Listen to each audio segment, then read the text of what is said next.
Bagaimana menurut agama Islam kalau gaji istri untuk kebutuhan rumah tangga bahkan sampai habis hingga istri tak bisa memberi orang tuanya, sedangkan suami hanya santai, tak bertanggung jawab ke anak istrinya?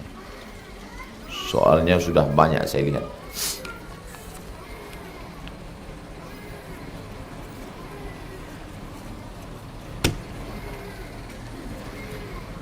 Ibu punya duit. Duit ibu ini berpindah tangan ke saya, itu ada akadnya. Pertama, sedekah, infak. Kedua, zakat. Ketiga, jual beli. Keempat, pinjam. Kelima, gadai. Berpindahnya barang dari pemilik kepada orang lain, ada akad transaksi. Duit gaji itu punya siapa? Punya ibu. Berpindah tangan ke suami, apa akadnya? Rupanya kalau sudah menikah, duit bini otomatis jadi duit suami. Tidak. Yang mau dibodoh-bodohi. Gaji ibu full 10 juta. Duit ibu itu milik ibu 100%. Maka ibu bilang sama dia, "Bang, ini menurut hukum Islam duit aku. Tapi karena aku tengok kau mustahik zakat, masuk kau dalam 8 asnaf ini, maka aku kasih kau 2,5%. Bolehkah istri berzakat ke suami? Boleh. Bolehkah suami berzakat ke istri? Tak boleh. Tak boleh berzakat ke bini, tak boleh berzakat ke anak, tak boleh berzakat ke orang tua, karena wajib dinafkahi. Istri tak wajib menafkahi suami. Jadi duit ibu berpindah ke dia, satu, karena zakat. Ini gajiku 10 juta, zakatnya 2,5%. Ini ku kasih kau 250.000, akadnya zakat. Tunai ya, fakir miskin. Jelas? Kata dia, manalah cukup 250.000, kebutuhan keperluanku ini 2,5 juta. Ibu tambah lagi, ini 2,250.000 habis. Berdasarkan Al-Baqarah 282. Iza tadayantum bidainin, kalau kalian menjalin transaksi utang piutang, ila ajalin musamma faktubuh, tulis. Wastashhidu syahidaini min rijalikum, angkat 2 orang saksi. Pertama, zakat. Kedua, utang. Kata dia, sampailah hati kau, masa utang.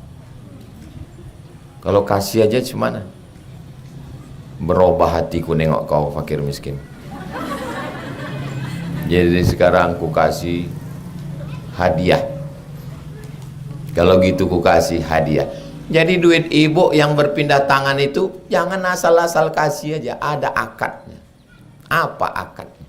Itulah yang membedakan antara ajaran Islam dengan tidak Islam. Sekarang saya tanya, ibu bergaji, duit ibu kasih ke suami, apa akadnya? Serius saya ini bertanya, apa akadnya? Kalau akadnya utang, wajib dia bayar. Kalau tak dibayarnya waktu dia mati, tak diterima Allah roh dia. Kalau akadnya infak, berarti tak balik. Bang, jangankan gajiku, nyawa aku kasih. Ambil. Aku tak pernah salah dalam hidup nih bang. Kesatu-satunya kesalahanku adalah mencintaimu. Itulah salahku dulu. Padahal kata ayahku dulu, jangan kau nikah sama dia itu hanya menyemak-nyemak kelambu aja itu nanti. Emakku pun dulu tak setuju nikah sama kau, tapi cuman lah bang, tak bisa aku mengelakkan ini. Akhirnya, kalau dalam Islam itu kan ada rukun iman, beriman kepada takdir baik dan takdir buruk. Aku ini takdir baikmu dan kau adalah takdir buruk. Jelas? Jadi ibu yang tiap bulan duitnya dihabiskan laki tadi, itu dia berinfak, karena duitnya tak balik. Kalau infak sampai kapan? Ya sampai kapan dia mau. Makanya untuk menjaga perempuan supaya jangan sampai dibodoh-bodohi laki, habis akad nikah, si laki-laki membaca sirat taklik, disuruh oleh Pak Kua. Baca, kata Pak Kua. Makanya kalau ada laki-laki tak mau membaca, baca. Jika saya tidak menafkahi istri saya 6 bulan lamanya, menganiaya fisiknya, atau membulinya, atau menyakiti hatinya, lalu dia pergi ke pengadilan agama, hakim menjatuhkan talak 1, maka jatuhlah talak 1 kepadanya. Itu bukan asal. Tahu ibu sirat taklik itu kan? Itu gunanya untuk menjaga perempuan. Kalian di pondok 6 tahun, bisa baca kitab, tamat S1, sarjana, hafal Quran, mengajar, punya sekolah, tiba-tiba dapat laki Fir'aun. Na'udzubillah, na'udzubillah, na'udzubillah. Jangan mau gaji kalian diambilnya, dimakan. Sipakkan dia di rumah tuh. Tak sanggup kalian nyipak, kasih tahu saya. Mudah-mudahan saya masih kuat lagi menyipakkan dia. Udah mau dibodoh-bodohi laki-laki. Lapor ke saya, jangan takut. Doakan anak-anak ini dapat suami yang baik-baik. Tapi kalau dia sudah bolak-balik cari kerja, memang takdir rupanya belum berpihak, maka tolonglah dia. Bang, kau ku tolong sementara dapat kerja. Ini ada pinjaman lunak tanpa bunga. Tapi tolong kau bayar nanti ya. Kau tidak, ku polisikan kau. Dulu sebelum saya menikah dengan suami, dia mengaku lajang. Setelah umur pernikahan 7 bulan, baru saya tahu rupanya ada bininya.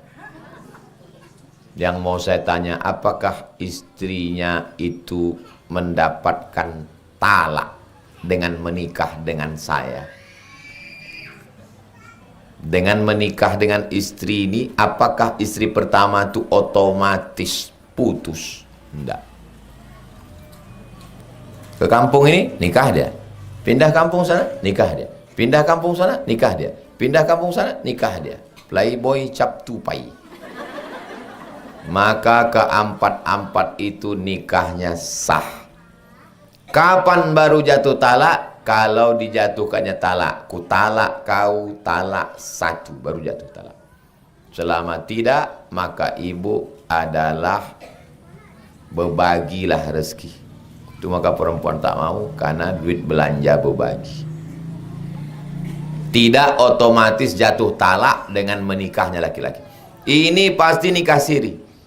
Karena kalau nikahnya Pak KUA, pasti Pak KUA nanya. Tidak akan mau Pak KUA mau nikahkan orang kalau tidak ada surat. Ini berarti nikahnya nikah siri. Jangan mau nikah siri, jangan mau nikah siri, jangan mau nikah siri. 3 kali saya ulang. Yang sudah terjadi apa boleh buat. Nasi sudah jadi tai ayam. Dan mau nikah siri. Nikah siri tak tercatat di kantor KUA. Istri pertama tak mau membagi, nafkah tak dapat. Tiba-tiba laki mati, istri pertama tak mau membagi, tak dapat harta warisan. Suami tak balik-balik, takut sama bininya, tak datang-datang dia, sampai mati tak bisa jatuh talak. Tapi kalau dia nikah KUA, dia bisa menggugat pengadilan. Nikah siri tak bisa menggugat. Cuma nak menggugat pengadilan. Pak Hakim, saya menggugat. Mana surat nikah? Jangan mau nikah siri. Jangan mau nikah siri, jangan mau nikah siri, jangan mau nikah siri. Karena saya ada membaca buku macam-macam talak, salah satunya ada yang namanya talak kias, yaitu telah jatuh bisa suami mengaku bujang. Apakah itu benar Pak Ustadz? Itu namanya talak kinayah. Talak kinayah itu laki-laki tidak mengucapkan lafaz talak. Pulanglah kau, kata dia. Pulanglah kau, kata dia. Itu kalau perempuan mendengar lakinya menyuruh pulang, tanya dulu, apa maksud kau? Kalau kata dia, aku cuma nyuruh kau pulang aja, tak jatuh talak. Tapi kalau kata dia, sebetulnya ada niat talak, jatuh talak. Maka tanya dia, kemarin waktu kau bilang kau bujang itu, ada niat kau talak? Kata dia, ada niat talak. Jatuh talak, suruh dia urus ke pengadilan. Tapi kalau tidak, maka tidak jatuh talak. Talak ada dua. Satu talak soreh, jelas. Yang dua talak kinayah, pakai kalimat kiasan.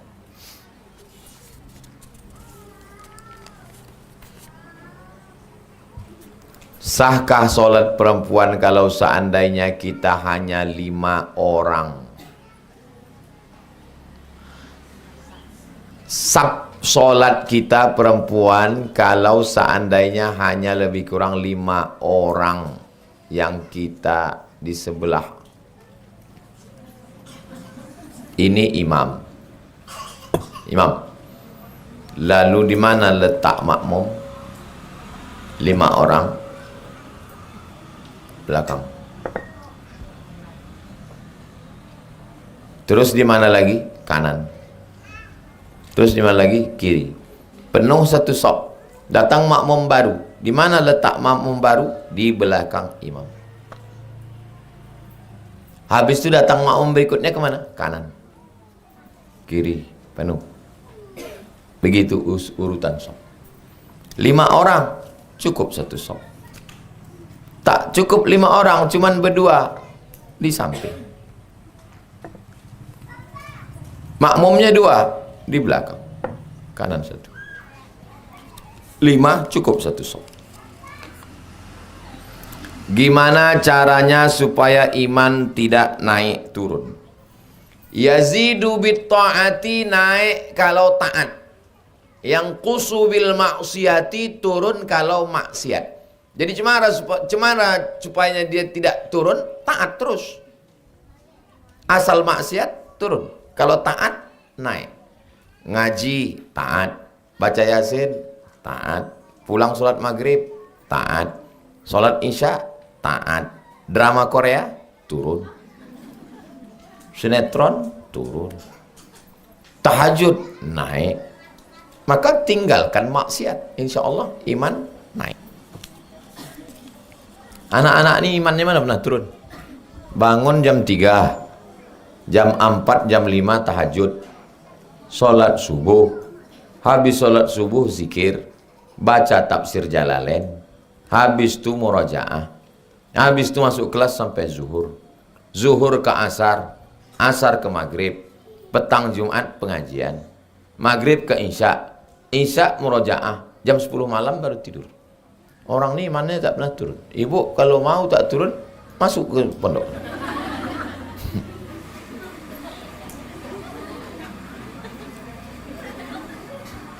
Apa betul saya tak akan pernah mencium bau surga kalau saya memutuskan tali persaudaraan? Hadisnya ada dalam Sahih Bukhari dan Sahih Muslim. La yadkhulul jannah, tak masuk surga qati'ur rahim, orang yang memutus tali silaturahim. Walaupun tarawihnya banyak, walaupun sedekahnya banyak, tak masuk surga. Saya terlanjur sakit hati terhadap perkataannya, sehingga saya memutuskan untuk menjauh. Tak boleh putus. Menjaga jarak boleh. Ada orang ini cakapnya kasar. Kalau dekat kita sama dia, sakit hati kita. Putus tak boleh. Hanya menjaga jarak. Tetap say hello. Tetap Idul Fitri datang, assalamualaikum, waalaikumsalam, mohon maaf lahir batin, minal aidin wal faizin, taqabbalallahu minna minkum, mohon maaf, aku mohon cepat-cepat pulang. Kenapa? Takut aku nanti kalau bercakap kau tangkai jantung, lepas tangkai jantung semua.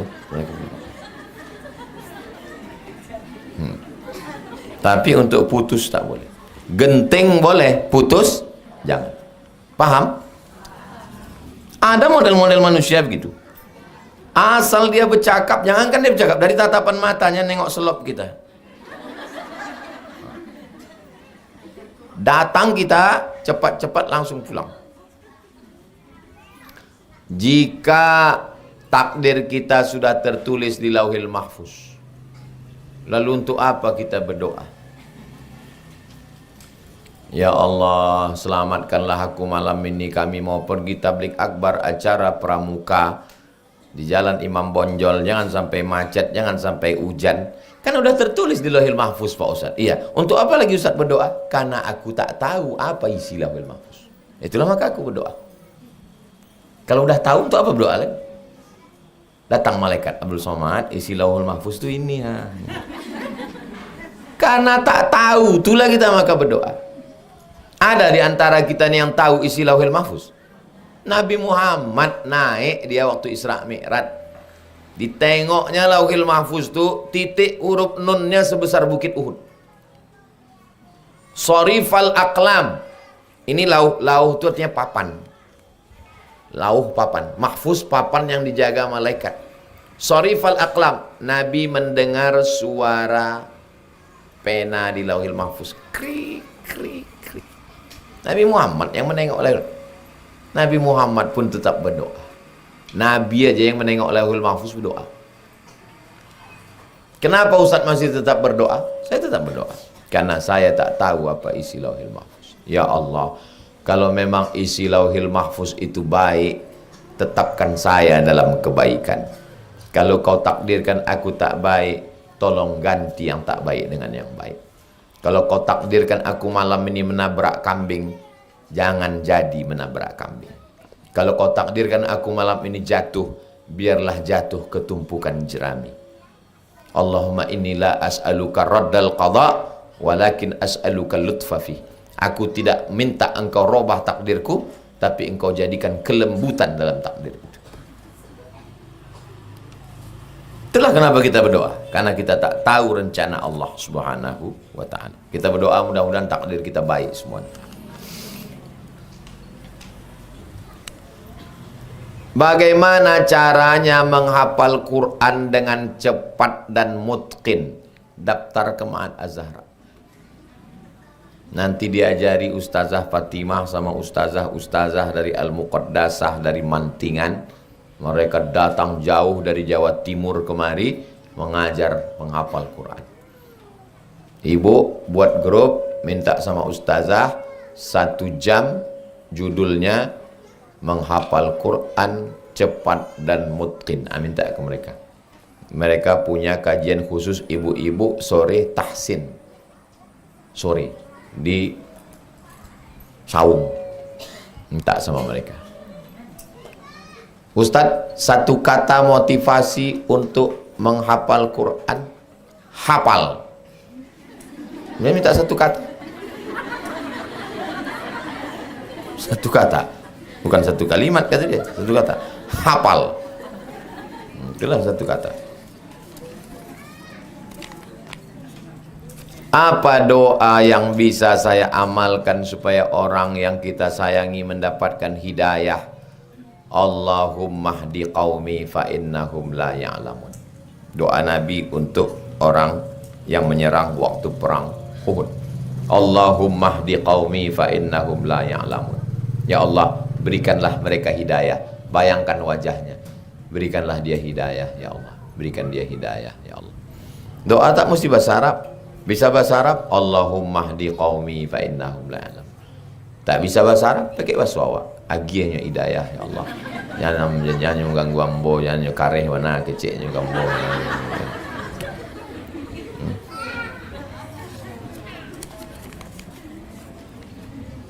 Saya bukan orang Minang Pak Ustadz. Apa kayak itu bahasa Jawa? Iki wis pirang-pirang dina urung teko. Kayak hidayah, ya Allah. Ya iso, ora iso. Setitik-setitik ya iso. Apakah boleh kita meminjam uang untuk usaha ke bank konvensional? Tidak ada tawar-menawar.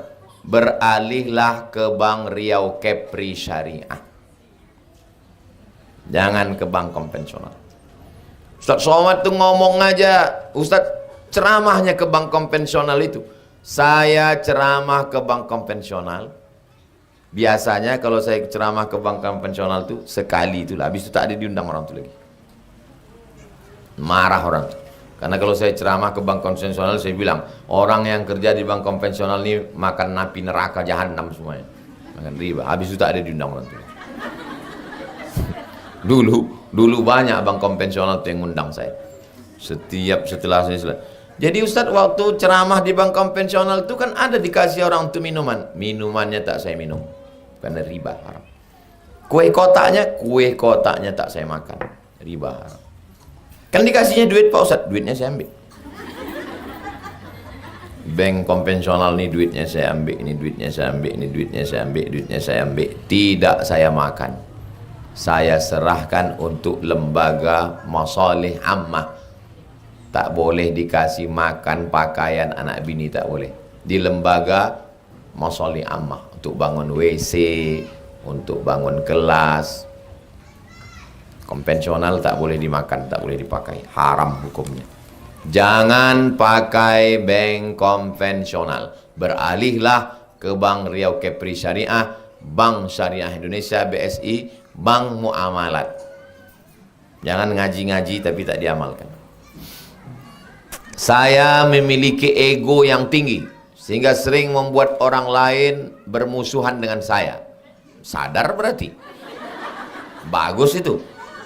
Nah, yang tak sadar itu baru. Memasuki bulan Ramadan, saya ingin ego saya bisa dikontrol. Bagaimana cara mengontrol ego kita Pak Ustadz? Puasa. Dengan puasa kita mengontrol ego. Waktu puasa, gula darah turun. Karena tak minum teh, tak sarapan, gula darah turun. Karena gula darah turun, emosi naik.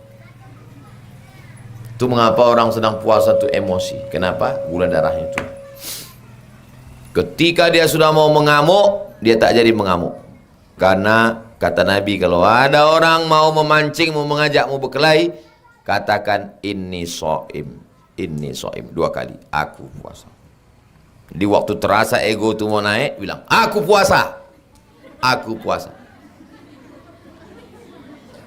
Asal udah terasa dia naik, aku puasa, aku puasa. Maka puasalah. Ramadan 30 hari, Syawal 6 hari, Ayamul Bait 3 hari, Senin Kamis 8 hari, puasa Nabi Daud 15 hari, Zulqa'dah 1 bulan, bulan haram, Zulhijjah 9 hari, hari Arafah tanggal 9, yukaffirus sanatal madiyata wal baqiyata, Muharram 1 bulan, bulan haram, Safar 3 hari, Ayamul Bait 14, 15, 13, 14, 15. Sanggup lebih dari 3, 8 hari, Senin Kamis. Sanggup lebih dari 8, 15 hari, puasa Nabi Daud. Tidak ada 1 bulan pun yang kosong daripada puasa. Puasa bagus. Ibu-ibu bagus puasa. Kenapa? Irit belanja. Sehat. Almarhumah mak saya puasa Senin Kamis tak tinggal. Meninggal hari Senin, habis makan sahur dalam keadaan puasa. Makan sahur di Pekanbaru, berbukanya di surga. Begitulah orang-orang yang berpuasa itu. Saya pernah kuliah di salah satu universitas Islam. Salah satu dosen saya mengatakan cara yang benar berbuka puasa dengan membatalkannya, yaitu makan minum. Jadi beliau mengatakan makan minum baru berdoa. Allahu Akbar, Allahu Akbar. Cemana mau makan kalau tak baca doa? Makan dulu atau baca doa? Bismillah. Sependek-pendek doa, Bismillah. Ambil kurma, Bismillah. Habis itu baru dia ucapkan doa. Allahumma laka sumtu wa bika amantu wa ala rizqika aftartu zahabaz zama'u wa batallatil uruqu wa thabatal ajru. Mau dibaca sebelumnya boleh, mau dibaca setelahnya boleh, mau dibaca sedang makan tu boleh. Karena bunyi hadisnya indal iftar, ketika berbuka. Baik, tak salah. Tapi menyebut nama Allah sebelum makan. Bismillah. Gimana kalau ingatnya sesudah makan? Bismillahirrahmanirrahim fi awwalihi wa akhirih. Udah makan baru ingat. Udah sempat setan ikut.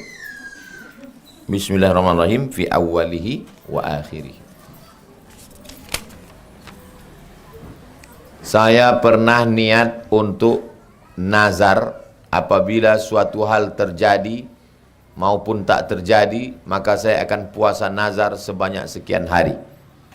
Terjadi atau tak terjadi, saya akan puasa 3 hari, misal. Lalu suatu hal tersebut terjadi sesuai dengan yang saya minta. Namun di tengah perjalanan saya melunasi hutang puasa tersebut, saya merasa tak sanggup untuk melunasi hutang puasa nazar. Bagaimana hukumnya Pak Ustadz? Apakah kafarat saya diterima atau saya sebaiknya mencoba mengangsur puasa nazar itu? Puasa nazar artinya mewajibkan yang sunat. Puasa saya di bulan ini 3 hari sunat. Begitu saya menjadikan nazar, maka berubah dari sunat menjadi wajib. Wajib saya tunaikan. Tak bisa dibayar pakai beras. Tak bisa dibayar dengan ngasih makan anak yatim. Tak bisa. Kecuali saya dalam keadaan sakit, tak bisa puasa. La yukallifullahu nafsan illa usaha. Selama sehat saya wajib puasa. Cicil. Berapa hari kemarin? 10 hari cicil. Tidak bisa sama sekali. Kata dokter ini mah akut, ini diabetes akut, barulah membayar kafarat nazar. Kafarat nazar, menebus nazar sama dengan menebus sumpah. It'amu asyarati masakin, 10 makan fakir miskin. Au kiswatuhum, 10 pakaian fakir miskin. Habis itu au tahriru raqabah, membebaskan budak hamba saya.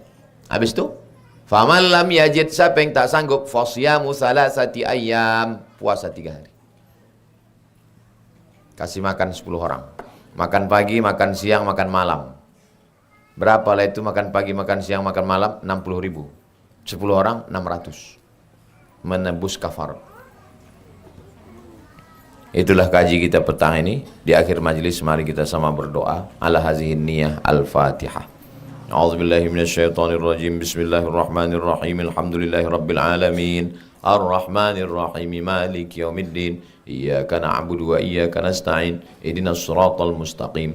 Siratal ladzina an'amta 'alaihim ghairil maghdubi 'alaihim waladdallin. Amin.